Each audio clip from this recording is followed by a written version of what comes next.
He gestured to the town at large. "Kitfield? This can't be all there is for you." Charlotte had never considered that anything else might be for her. Kitfield was her home, her mother's home. Everyone in her matrilineal history had lived here. She said as much to the strange man.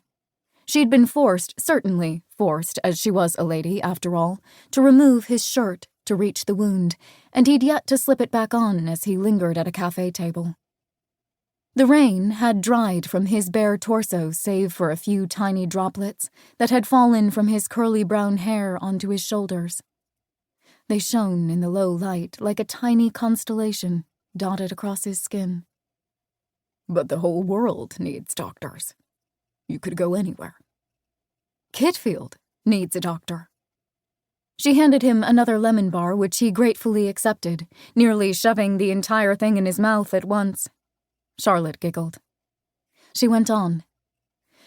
"And I'm happy here. I don't need the thrill of the city or some grand adventure out in the woods or at sea.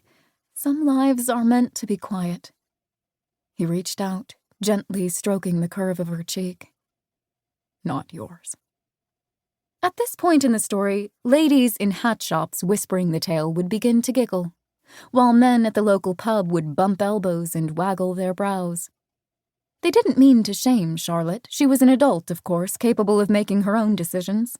But no gossip was more fun to whisper about in a town like Kitfield than a one-night affair with a witch. At the time, Charlotte didn't know he was a witch. She certainly didn't know he was a famous one with a bounty on his head. It wasn't a particularly pressing issue at the moment, or so she would say. Regardless, like all the others before him, the strange man left the next morning. Charlotte made him coffee, filled a basket with lemon bars, and bid him farewell. He disappeared down the road toward the train station, nothing but a small dot on the horizon. Barely a whisper of a memory. However, it became apparent soon after that something strange was happening to Charlotte. After a lesson at the doctor's office, Charlotte stood to discover tiny pink asters had sprouted beneath her feet. She had to start closing her window at night because birds kept flying in and nestling into her blankets with her. People at the farmer's market spilled their deepest secrets to her unprompted while she was considering tomatoes. "I can't imagine what's going on," she told the doctor one morning. "It's not like a normal person can become a witch overnight." "Certainly not," the doctor agreed. She shot a glance at Charlotte. "Tell me, dear, have you been feeling ill recently?"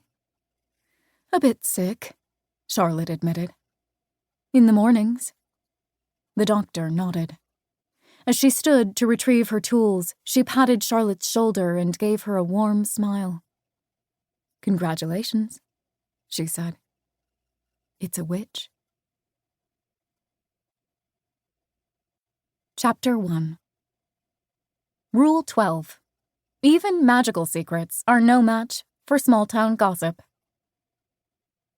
"When you channel your magic," Ruby Flick, the Kitfield village witch, explained, "it's not about force. It's allowing raw magic to flow into whatever medium you're working with, be that packing a tea bag or performing a piece of music, slow but sure." Delilah Bea, whose face was scrunched up as she drew magic from her chest and out through her fingers, exhaled and dropped her hands. She glared up at the ceiling. "I know, I just—" "Lack patience?" Ruby guessed. Delilah took on a look of melodramatic betrayal.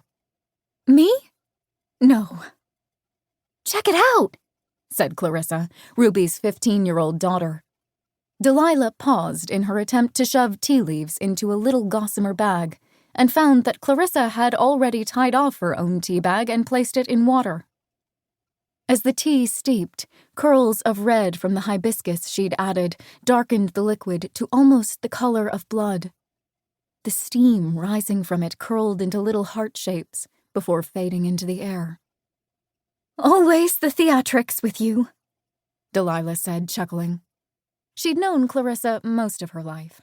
While they were friends, their 2-year age gap had always made Delilah view her more